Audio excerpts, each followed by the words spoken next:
Here. No, it's my soul. Oh. It's for you to take. I don't know why I ate it. Oh, all right. Well, my soul to take. This is the end, and we're not going out on a high note. Nope. But it is the end. So, the two things I'll say about this film right off the bat is, number one, this is one of the only, like, gimmick films I've watched where they don't really ever use the gimmick much. Yeah. Like, this is a movie about a soul that's like, I guess it's just in one guy the whole time, but it isn't. I'm completely confused. This is such a convoluted film. It is Like, very convoluted. I had no fucking idea what was going on half the time with some of this shit. And maybe if I watched it a couple more times, or if I read, like, the Wikipedia thing or whatever, but it shouldn't be that complicated. Not for a film like this. Like, so, that's first thing. Okay? And number two, this is like a nostalgia film that I have no nostalgia for. And that's like the perfect way to summarize a good amount of Wes Craven movies or like these kinds of genre films in general. Is like, I can, while watching it, I can see that, like, ooh, if I was 16 when this came out, and I went and saw this in the theater or whatever, and I wasn't as exposed to horror as I was, because I grew up watching horror, so I've been a fan for, since I was like 5. Going to the theater to see, like, horror when I was 16 wasn't that big of a deal as it was to some of my other 16-year-old friends who have that memory of, like, going to see Scream or something. Because Scream came out when I was almost 15. I was right on that cusp. And I didn't like it, but I know, like, everyone around me did. And I was like, oh, that was so cool and so unique. And I was like, I don't know. Yeah. Not for me. But regardless, this just has that, like, nostalgia feel to it, where it's like you got those nostalgia glasses on and you're just willing to look over everything in this film and be like, none of this makes any sense. The characters are fucking ludicrous. The only praise I will give this movie at all, even slightly, is they have very surprising deaths. Yeah, the deaths were really shocking. I don't have any nostalgia for this film because this was my first time watching it. But I do feel like the gimmick, like you said, it gets really convoluted. Like, I think that's the biggest flaw with the film, is that it had a concept that could have been cool, but it's not utilized properly, and when it is used, it just kind of adds confusion to the story instead of, like, mystery or whatever it was going for. But it definitely felt like a way lesser Scream because like of the less age. Craven? Like a less Craven, yes. Because of the age of the characters and it being set in, like, high school and stuff, like, I definitely got that vibe from it, but it's nowhere near as good as Scream is to me. He's definitely trying to recapture But yes, Scream success the here. feel, yeah, having, like, all the young, like, teenagers and, like, the whodunit kind of thing, but it just doesn't work with this one. Yeah, it's a supernatural Scream. Yes, I feel like the acting from everybody, though, like, I honestly didn't mind it, like, from the main characters, like the two best friends, Bug and Alex, I think their names are. Sure. Bug's the one I know for sure. Yeah, I liked but it is very, like, I don't know, kind of, what's the word? The Odd Couple? What? No, like, they have, like, this witty back and forth banter that is very, like, Buffy the Vampire Slayer, like, not really how people talk, but I do like that kind of writing, and I like that kind of, like, humor, because it just, it does work for me. So I like that part of the movie, but I was definitely very confused.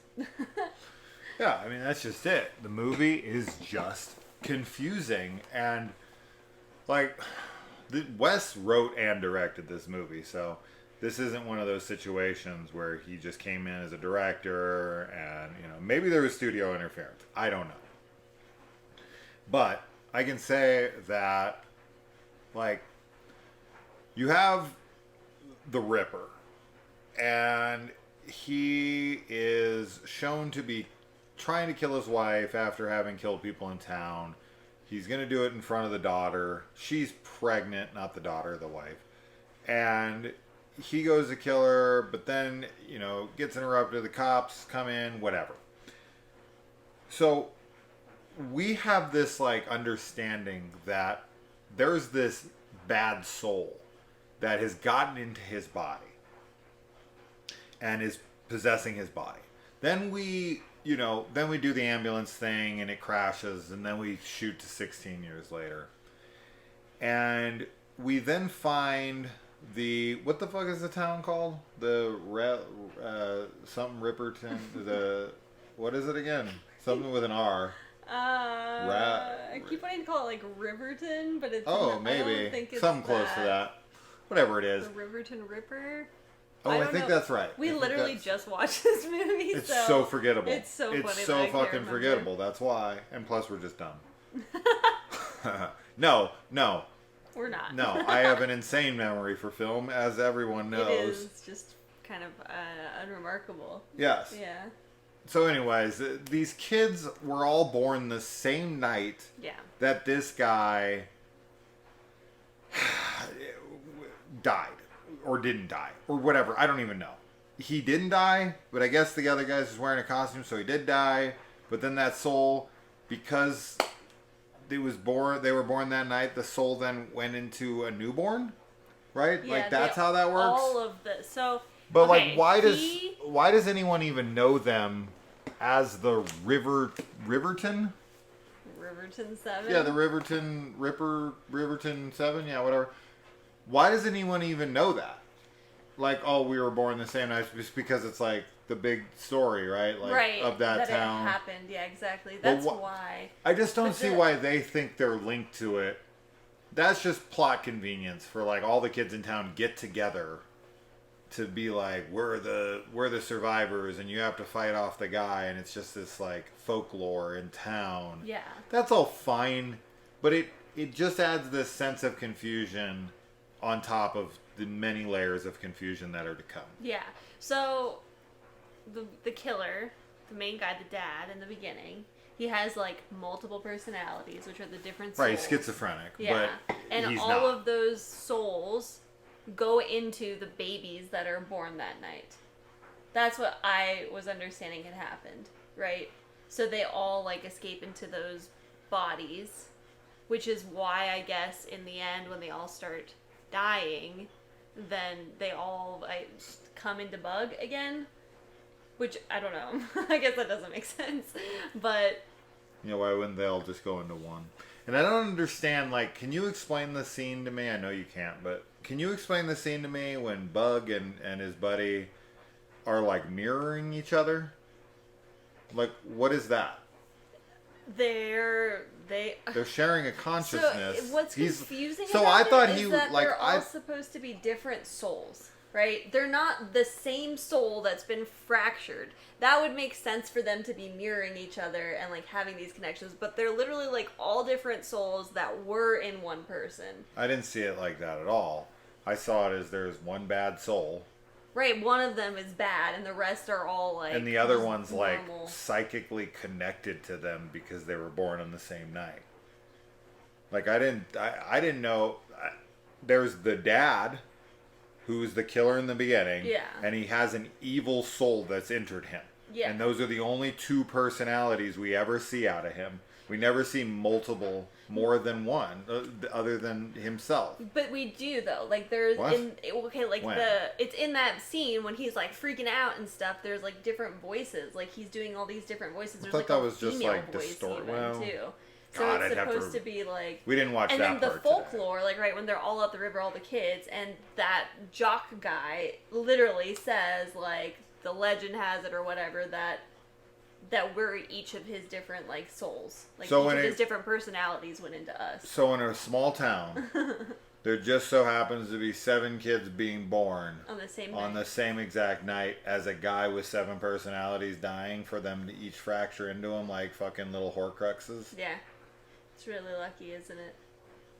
That just, if that's true, that just adds to the convolution and my dislike for the film, because that's not utilized at all. And that's probably, if that is true, it's probably why I completely overlooked it, because it's not utilized in the story at all. Right. See, the way that would work is if each person's personality traits that they got from that soul that was split into them, either A, you were trying to figure out which one the killer was, right? Like Identity, right? Where you have all these different personality types that somebody's created in their mind, and you don't know which one of them is the killer. Now you can say, oh, well, Jason, we don't know who the killer is. No. We know who the killer is, right? The killer's personality is one specific personality. He's the gruff, voice, and he's the killer. That's it. That's the only trait that he takes on, right? When he's in control of the body. But these other characters, whatever traits they have, become moot because they don't mean anything to the overall story. So them gaining some other personality, there's the killer personality, then there's the who the fuck cares personalities. Because the only way for that to work is either A, you're trying to figure out who the killer is through the personalities, and you'd have to set that up in the beginning. Like, wait, which one of his personalities was the killer? Yeah. Right?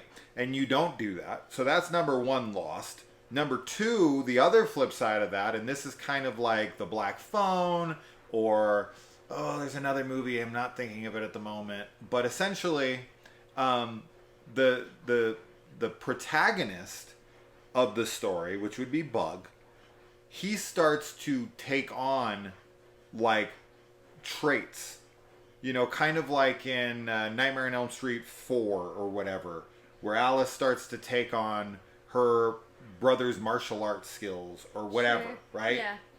Like, that would maybe do something where, this chick dies and then he gets a part of her, which makes him stronger to fight against the villain. And maybe they were all trapped inside the same body and conflicted, and they couldn't defeat the killer because the killer was inside. But this time they got split apart again, and this time they're all converging into a different body as opposed to the killer's body, so that this guy could become stronger with all 6 of the personalities from before that tried to fight him the first time. Sure. Right? Because Yeah, if they you would have had 7 people dying, Yeah. right? Like 7 other people in the beginning of the movie, and they were being killed off one by one, and the personalities were like, condensing down to the one good one versus the one bad one, and then the one bad one killed the good one because it just wasn't strong enough this time. But then they kind of kill each other, and then it goes out, and then this time the victor is able to utilize their souls. Yeah. You know what I mean? Yeah, I do. Like, They none don't- of this they don't is do even that. explored in the slightest. So what's the No. point of anything? Instead, it's like he gets like information from the souls of the people that have died. Like what? But like it's not super useful. And he really just waits until I guess the end to dump it all. Right? When he's telling Alex or whatever his name is. But as you that he's said, like, it's she said that you would do this in this amount of time. it's completely useless. Yeah, it should have been set up throughout the film, and instead it's more like they're trying to make you think that Bug is the killer, like the majority of the film, because he has these moments after people die where he starts like imitating them and saying what they've said, right? Like he's like parroting whatever he's heard from them. So it's like he's taking on their personality, but he can't seem to control it, and they're not saying anything new to him. It's all just kind of like past stuff, and it really just makes him seem insane. Mm-hmm.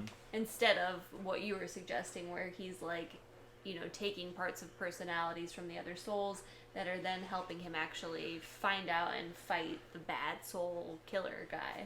Sure. I mean, it's about this soul physical attribute or mental attribute amalgamation, right? Where like the jock guy gets killed, so he's granted his strength. Sure, yeah. Right? The freaking smart person's killed, and he's granted that person's genius. Yeah. Whatever, and then he becomes a better, you know, a better opponent for this like demon.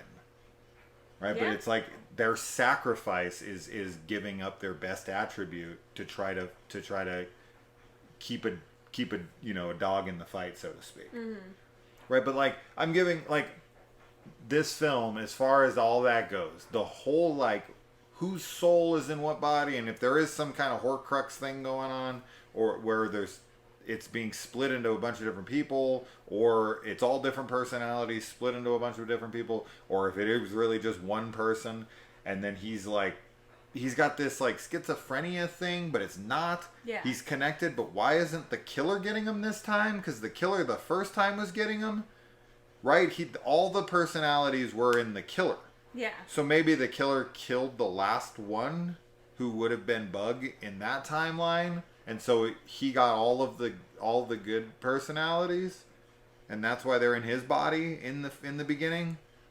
But if Alex, is that what his name is, killed Bug, would he have gotten all those personalities in him, and then he'd be like the killer in the beginning of the movie, or like how the fuck does that work? I don't know. I didn't think that the killer. Why is everyone going into Bug? I didn't think that the original killer was killing people and like gaining their souls. Although I guess maybe that was what was happening. You think he has like multiple personality disorders? Multiple souls, which is what the freaking Michonne says, where she's like, "That's what in my country." Yeah, in Haiti. Yeah.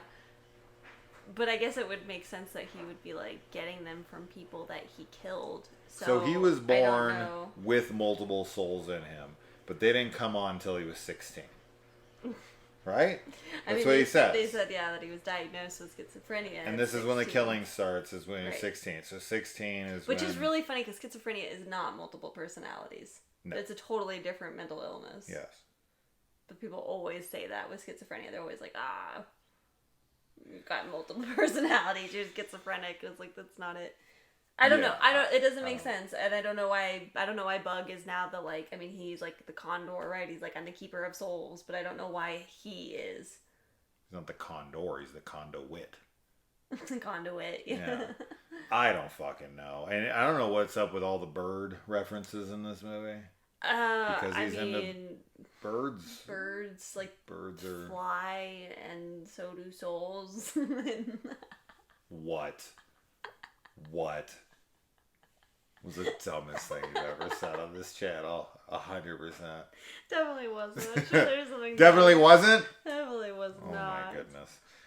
Yeah, we get Frank Grillo in here, who is just kind of wasted. Basically, everybody is like, all these characters, the Jesus freak chick, the Brittany, whoever the fuck, she's just off. The jock guy's just off, which I liked. I liked that they were super shocking deaths. Yeah, me too. But it didn't really amount to much because of this whole concept of like souls and you know, who's the killer and why are they in Bug, and they really, I just feel like the Bug stuff. Yeah. What's that name, by the way? I feel like the Bug stuff is here just purely to fucking confuse the audience into thinking he's the killer. Yeah, I do too. Right? I do too. Like they think, like, I feel like this was written completely for him to have the revelation at the end of the movie, like, oh wait, it's been me the whole time. Yeah. And they were like making it very obvious it was going to be that. And so when it's his friend, we're supposed to be like, oh my God, I thought it was Bug.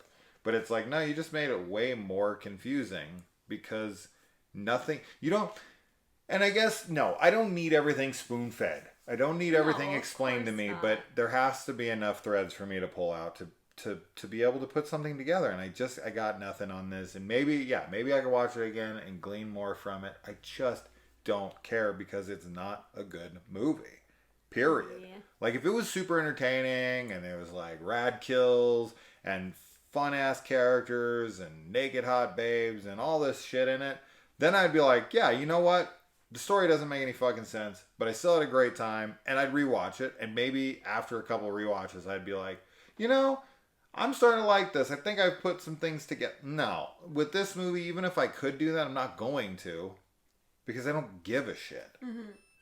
And so yeah, this is a total bummer of one to end on for the Wes Craven-a-thon that we did. Definitely not a favorite of mine, for sure. No. Yeah, I like how the therapist like tries to stick up for him, and he's like telling Frank Grillo like, "Can't you just be human for once?" And then he like turns on him and shoots him through the head. I was like, yeah, "That's what you get." Yeah. That's what you get. Yeah. And then like Michonne from Walking Dead, Dane, however you say her name, from Black Panther and Walking Dead, as I said, her like getting her throat slit and then like coming back later for what?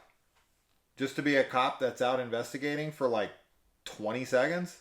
Yeah. Like, why'd she even live? I know. What's the fucking point? I know. I feel like I don't know why her or Frank Grillo's character. Like, I don't know why either of them really survived, because I feel like they just he's hunting after him, but we never see that obsession. We never like see him investigating and thinking maybe it's this kid or maybe it's this kid, and he has this inclination of like, well, you know, I kind of start to believe that the soul thing jumped. And maybe it's one of these kids because they were all born on the same night. Like, they don't explore or talk about that, like, at all. No, and he could have been working with her, being like, tell me more about, like, what this belief is. What you grew up with. Yeah, but they don't show any of that. So it is very underutilized, and they're kind of just pointless characters. 100%. Almost everybody in the movie is a pointless character. Yeah. And then you've got Fang, which this whole thing is supposed to be a play on Mean Girls, maybe? Where Fang runs this kind of, like, high school mafia where she literally like controls like this certain time of day in the bathroom where it's like Fang time or hour or whatever the fuck it Fang is. Club, Fang, I don't remember Fang what they something. call it. They have it like written Fang on paper. Hour, I think you're right. In the stalls and everything, and all the girls are like, "This is Fang time. You got to get out of here," and they're all running out. Absurd, just so crazy. Asinine. But it's a movie, so whatever. So they leave a phone in there, and these girls are sitting in there, and they're all listening to Fang, so Fang can tell all of the girls who they need to go report to for who needs to get an ass kicking and the level of ass kicking that they need that they deserve. Yeah. Right? Like, and Brittany's kind of exposed for maybe having a crush on Bug because Alex gets an 8. And Bug gets a 3. Mm-hmm. And they're like, whoa, why did you favor him over the other one? And it's like, well, you know, because I just didn't think. She's like trying to come up with all this bullshit. But I'm just sitting there the whole time like, these characters are so poorly established. Like, I don't understand why anybody fears Fang. I know. We don't ever get a moment where we see why she's such a force to be reckoned with. Why she's like, got dark hair and looks edgy and you know, whatever. Who cares? The only thing that we get is like later on in the movie when she beats the shit out of Bug. For him not knowing something no one ever told him. Yeah, exactly. What a bitch. It's super lame. What a bitch. And I'm supposed to like her in the end? Yeah, in the end she's supposed to be redeemed because she tells them what happened. She tells the police. Wow, you told the truth. I also, like, I don't understand what she even told him though, because like, you just said I saw them fighting. I guess, yeah, but like that's not like what was going on with like the whole soul thing. Oh no, but the cops would never believe that. Yeah. It's better that she didn't say that. Right. Because that wouldn't go over well. I will say the abusive dad getting killed, that was fine. Yeah. We didn't get to see it, and that's like the only death I wanted to see. Right. The kills in this movie are super lame. Super lame. Nothing memorable. All too, like, either cutaways or total just pussy like a shit. Stab. Hate it. Little sliced throat. You're right. The banter between Bug and his friend is good. There's some funny moments, some witty little dialogue there for like a minute or something, but nothing more than that. The California Condor presentation with the vomit and the shit, I thought was ridiculous, but fun enough. Yeah. I still will not, for the life of me, understand the mirroring scene. Yeah, I don't. With them talking to each other. Because here's what I thought was going to happen. This is what I thought was happening. I thought that one of them was the prime soul. And because all of them were born on the same night, they were linked by that birth. Much like the movie Bloody Birthday, which I'm a big fan of. And I thought that there was going to be some kind of like curse that was shared between them. And we were going to explore which one of them was in charge and which one of them wasn't. Right? Cool. And so like when the prime soul takes over, all of them are either all of them or one of them or five of them or whatever the soul wants. It can take possession of their body, right? And use them as a puppet. But only in that can they be used in the same way, right? So it's a mirroring. You can only control, if there's like 3 bodies being controlled at once, they all have to do the same shit. Or all 7 have to be controlled at the same time, but you don't know who's doing it. So like around the school, you're going to see them all doing that same thing in that moment, or like killing someone, right? Because that would be super cool. Like for you to be hanging out with one of them and then all of a sudden you like start going like this and like killing somebody, but you're not killing anybody and you're like, oh shit, one of us is getting killed. Yeah. But who's doing it? Right. Yeah. Right? I know it's not you and I know it's not me. Oh shit. That kind of thing. Yeah. So like when somebody's with somebody, and it doesn't have to be 2 because 2 would give it away. Right? So just like one person starts like doing something and acting like the prime soul. Yeah. Then you're like, oh shit, like it's happening now. Yeah. Right? That would have been really cool. But like you never know who the killer is. Right. Because it's one of the 7 and you're always trying to figure out, and then you find like, oh, this person was here when this person was here and this and that. Like that's what I thought was happening when they were mirroring each other. I thought they could take control of their body, and it was like, it's you, my soul is to take. Like you are able to take possession of my body and I'm not able to control it, which is the the tragedy of the opening and the tragedy of the ending is that these guys aren't in control of their fucking bodies. And this dad killed his wife. He doesn't get to be with his kids. He's seen as a murderer and a piece of shit. His daughter hates him. His son doesn't even know he exists. Yeah. His sister-in-law hates him. Everybody in town hates him, and he didn't even do anything. Right? He's being controlled by an evil spirit. And then this kid in the end, he kills everybody. Everything gets pinned on him. He kills all of his buddies, everyone he knows, his stepfather who deserves it. But everybody else, then he dies. And because no one's going to know about the soul thing, his reputation, his legacy is tainted and ruined forever. And that's the fucking rub of these kinds of movies is like, that's what's scary to me, is someone taking over my body committing crimes, and then it leaving it back, leaving it to me to take the blame for it. And it's like, I didn't do it. No, this isn't fair. I didn't do this. And then I get killed, and then everyone hates me forever, and my kids think I was the worst person ever. That's like my worst fear ever. Yeah, absolutely. It's terrifying. They just... but they totally missed out on an opportunity to, like, explore that. With this very basic concept, the skeleton of this concept, I feel like I've written 3 better movies just in this 30 minutes or whatever the hell we've been talking about. It's just, I don't get this movie at all. I don't either, honestly. Yeah, I mean, like, I got way less than you do. Yeah. And I don't know what's up with the mom's comment about him being into this girl, and she's like, isn't she a little too sophisticated for you? Is that him? Is that her? Is that her telling him he's not good enough for her? Or is that her telling him that she's like a slut? I think that's her telling him that he's not good enough for her. That's how I took it. That's the only way that I. But like sophisticated could be like, she's been out with a bunch of dudes. Like what? No. I would never think sophisticated would be. I wouldn't think so maybe either. Like mature or like adult or something like that, but sophisticated. Yeah, sophisticated, makes me think like, that experienced. I guess. That's how I took it. I didn't take it like no, that. I shouldn't say. That's how I thought maybe it could be taken. yeah. But no, I'm 100% with you. I think for she sure was was like, you're just a piece of shit. Yeah, like. But I was trying to like see it. Maybe it was something else because I'm like, who mom would say that?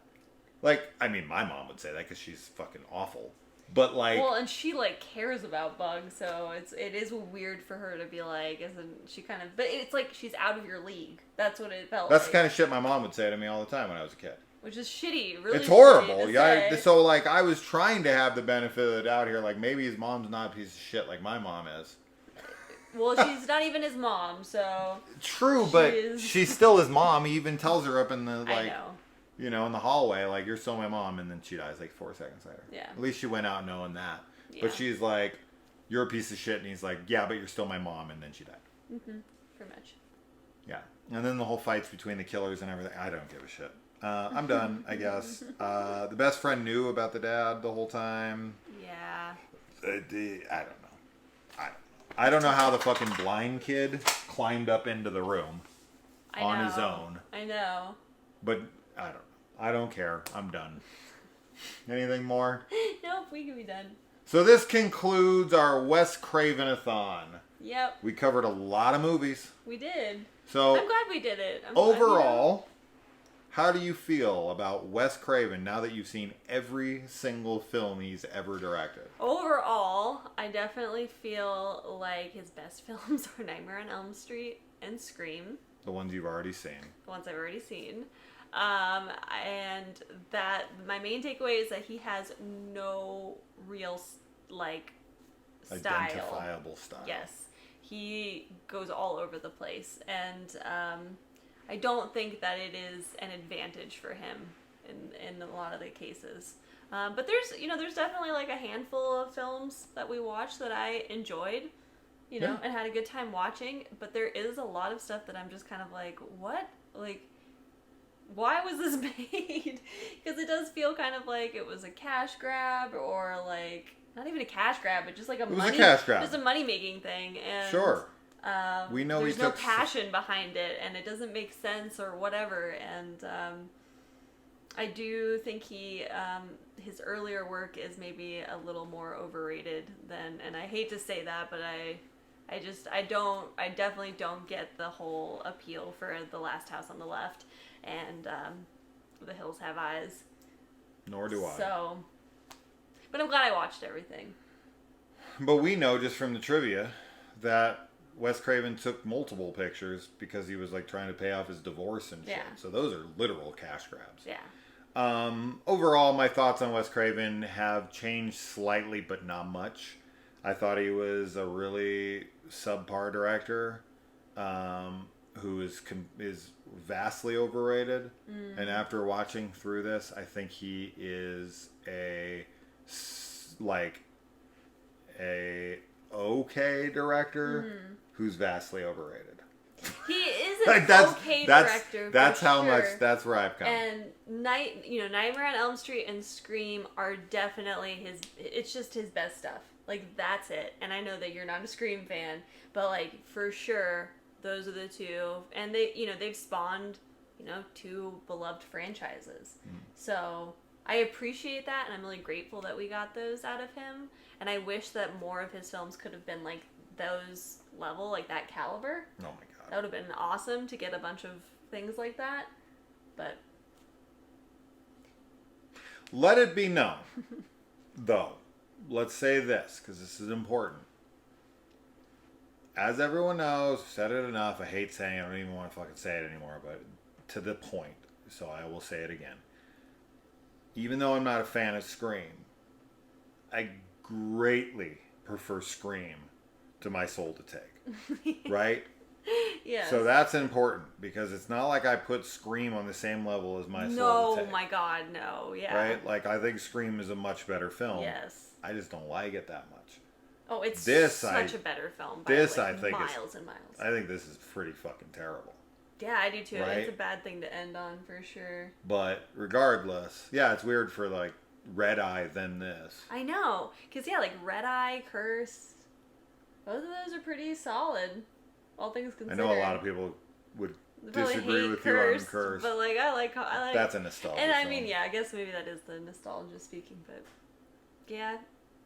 Anyway, we're done. Wes We're Craven's done with Wes done. We haven't decided what director we want to take on next. If you got recommendations, hit us in the comments below. I did cover a lot of Argento, if not every Argento film on the channel. I think I did do every single Argento film.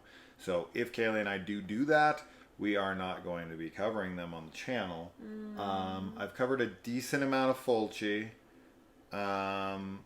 So there definitely will be some that we can do. Actually, quite a bit. Fulci had a lot of films.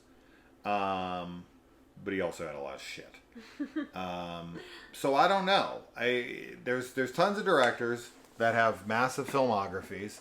Mario Bava would be a good one because I haven't done almost anything. I think I did Twitch of the Death Nerve and maybe Blood and Black Lace, and I don't think I did anything else.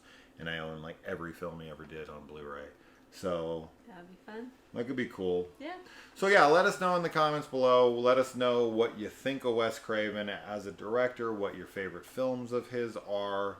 Nightmare on Elm Street is easily his best film to me. It's not even a competition. There's nothing even remotely close for me. I think that is like the accidental masterpiece. Because otherwise this guy has no discernible like style qualities to his filmmaking. I don't know what his thing is outside of The Dog Always Knows. Yeah, The Dog Always Knows. And that he really just goes for it in concepts. He does. And a good majority of the time it does not work in his favor. It is admirable though that at least he tries. Absolutely. With those concepts. Doing fuck better than I am. Yeah, sure. Fuck ton With better making than when I am films. as making films. So Wes can be shit at movies for all I care, and he's doing better than me making nothing. So who am I to talk? Honestly. So that's that. He made fucking Nightmare on Elm Street. And I just made a review bitching about a movie that he made. He's better than me. 100%. Bye.